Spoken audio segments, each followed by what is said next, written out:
Gilang Widya Pramana alias Juragan 99 dan Sandi Purnamasari kini jadi sorotan. Pasalnya, pengakuannya mengenai kepemilikan pesawat pancar gas atau jet yang ternyata bukan milik pribadi, melainkan sewaan. Kini sorotan kian mengarah kepada mereka berdua, khususnya gerak-gerik mereka. Potongan video unggahan akun @rumpi_gosip di Instagram, Rabu 23 Maret 2022 menampilkan gestur tubuh gelisah. Mereka terlihat bak cacing kepanasan. Sesekali, Sandi Purnamasari terus menggerakkan tangannya dan menganggukkan kepala saat kuasa hukum mereka, Arman Haris, mengapit mereka berdua mengklarifikasi. Arman Haris melalui pernyataannya mengatakan pesawat itu bukan milik kliennya. Pesawat jet berlogo J99 Corp dan MS Globe itu nyatanya hanya properti sewaan.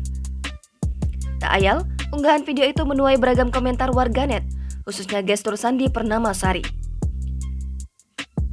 Terlebih, jejak digital mereka masih ada di kanal YouTube Juragan 99 versus Sandi 2021 silam. Pada video itu, Juragan 99 mengaku pesawat jet sewaan itu sebagai milik pribadi. Bahkan dia mengaku pesawat itu hadiah pernikahan ke-8 untuk sang istri.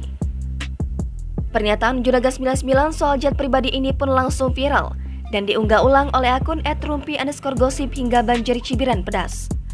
Warganet menilai apa yang dilakukan oleh Sandi dan Juragan 99 hanya untuk mendapatkan pengakuan dari orang lain. Sebelum itu, Juragan 99 buka suara mengenai kepemilikan jet pribadinya yang disebut tak terdaftar di Indonesia. Barulah terkuak pesawat jet itu bukan milik pribadinya, melainkan hanya sewaan untuk sementara waktu. Jet pribadi itu hanya bentuk kerjasama antara Gilang Widya Pramana dan pihak lain. Demikian disampaikan kuasa hukum Juragan 99, Arman Hanis, dikutip dari kanal YouTube Sambal Lalap pada Selasa 22 Maret 2022.